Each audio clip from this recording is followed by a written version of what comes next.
In the background here, you can see Jiangxi, which is a province. Okay, Southern China. Yeah. This is footage we shot when we went there. We just did a little for ADVChina, just our own personal thing. It wasn't. We just rode there and we filmed a bunch of episodes. Been there a bunch of times. Yeah, actually, really special connection to this town. Every time I went there, I used to hang out with all the people in the village square. It was really fun. They were really nice folks. Yeah, and we had a good time there when we went back. Yeah, it's fun. So we want to bring up something that's maybe potentially not something you would run into if you turn on the news. Yeah. And that's kind of what the local politics, what happened in local politics. Winston and I like to go through state or government websites from provinces and towns and stuff. And when they pique our interest, that's how we found that whole 10 of the same campaign of the people that are trying to catch scamming Chinese people online. Right. Anyway, there's this town, and it's called Yihuang, county, called Yihuang County in Jiangxi. It's kind of in central Jiangxi. Yeah. And so it's about a half an hour drive away from this particular place. Yeah. Maybe an hour if you're taking it slow. Yeah. So anyway, you get the idea. It's a small kind of rural place. Yeah, Jiangxi's pretty rural, It's pretty rural. It's pretty Of course, rural. you get your kind of semi-urban areas and things like that. Yeah, Ganzhou, and you got your, Nanchang, some decent-sized cities. Yeah. But by and large, it's a pretty rural place. Doesn't mean it's not populated, though. High population density and all that good stuff. But anyway, correct. In Yihuang County, the local government came up with this brilliant idea, and I like to bring this kind of stuff up because it shows you how out of touch the CCP is every time with the local populace. Yes. What the thing is, people go, oh, but they have their local laws. It's just like America, all this kind of stuff. No, what happens is they get an order from the top, right? Yeah. An initiative, and it's up to them. Sorry, I just got to explain why there's a pile of trash here. I know we don't want this. Okay, we went to a tourist site, Wudang.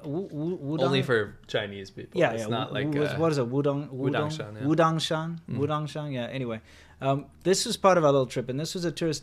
And the unfortunate thing is that in tourist areas, you can see some pretty nasty behavior. Especially ones where there's not supposed to be foreigners. Yeah. You see nasty behavior, and in this case, it's litter. Yeah. So everyone's just chilling there, eating their instant noodles and what have you, and just tossing it on the ground, and you had piles of this everywhere. Yeah. So I'm just whipped out the camera, just to show this is sure. You can see the tickets, the entrance tickets there as well. It's just a dumped all in the ground. It's kind of gross. Yeah. Just wanted to explain that. Please continue. Yeah, because it's supposed to be like a natural reserve. The people there are wonderful. Oh, by they were the way, super nice in the towns. Yeah, they cities, invited us to little come towns. eat and stuff. Yeah. Really, really great folks. Every time I went there, people were they were really curious and confident. I liked that a lot. Yeah. It was really nice. Yeah. Anyway, long story short, these CCP policies, they'll trickle down in certain areas, and some cadres or officials in certain areas will choose whether or not to do them, right? Yeah. So there's a big problem in China, as we know, the millions and millions of men that will never find a wife. Yeah. And that is because there are too many men for the women, right? This is not something you're going to see in the cities. This is a problem in the countryside, in places like that's this. Something I've had to explain. We've explained quite often is that this whole idea of there being not enough men, not enough women for the men, is not something that you would encounter in the cities. If you go in the main cities, you will think it's like everywhere else, that there's pretty much a 50-50 mix.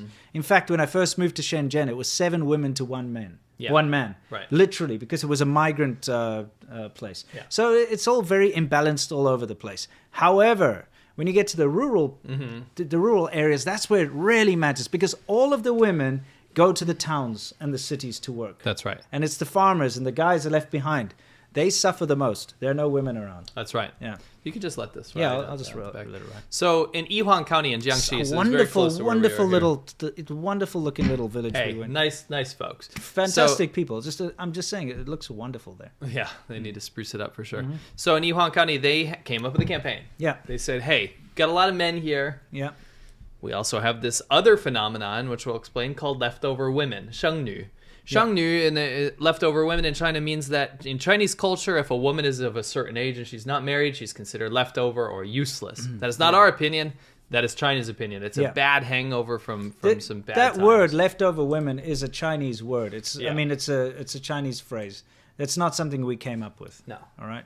I'll just You just find let us it a play little. out from the beginning. Anyway, I'll show the nice folk there. Sure. They're really nice people. Yeah. So what did they think? They were like, we have all these extra men and we have these leftover women that nobody wants because either they've been divorced or they're too old to get married, right? Right. So let's start a government campaign where we marry off the unemployed men. Single men that are usually unemployed, by the Right. way, in these villages. Yeah. Off to these leftover women. Now, here's the problem. Number one, here's another instance where the Chinese government is getting involved in people's reproductive rights. Yes. You want to have as many kids as you want? Well, the government before would limit that. Now they're starting to incentivize people to have more children, potentially force people to have children. Sure. They force sterilize people. They force abortions throughout a lot of its communist history, right? Yeah.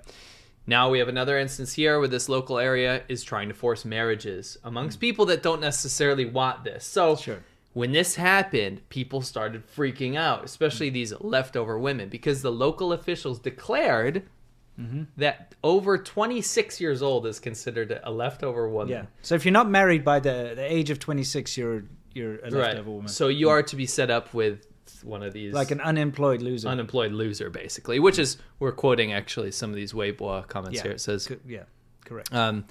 At present, the phenomenon of older young females and workers remaining single in our country has become a very prominent problem.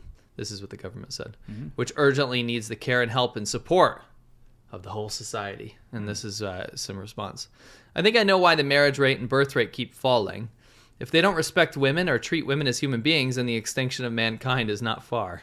Why should a 26-year-old female be told that she is old and has to have a baby with unemployed rubbish? I mean, well, because here's the deal. Yeah, I mean, no offense seriously. no offense to the 30+ million men that will never find wives, but the problem is that these women that are called leftover women unfairly, of course, are technically and usually higher educated and chose work over marriage. Yes. So they wanted to marry later. So you have the 30+ million men that will never find a wife, usually on the very low economic end. Yeah. Why would a highly educated, successful woman want to marry someone like that? Right? That's correct. And it's a big problem. So they're freaking out. They're like, "How dare you, government? Tell me who to marry here." Yeah. Right.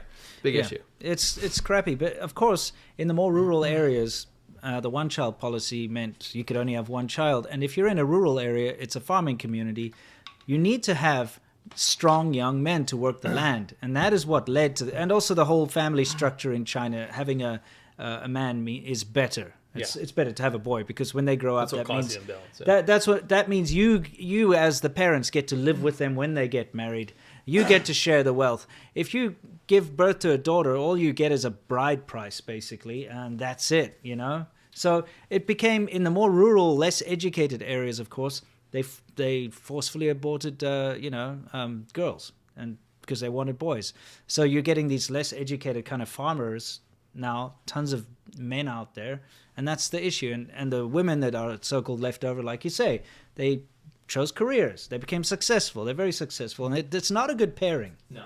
Yeah.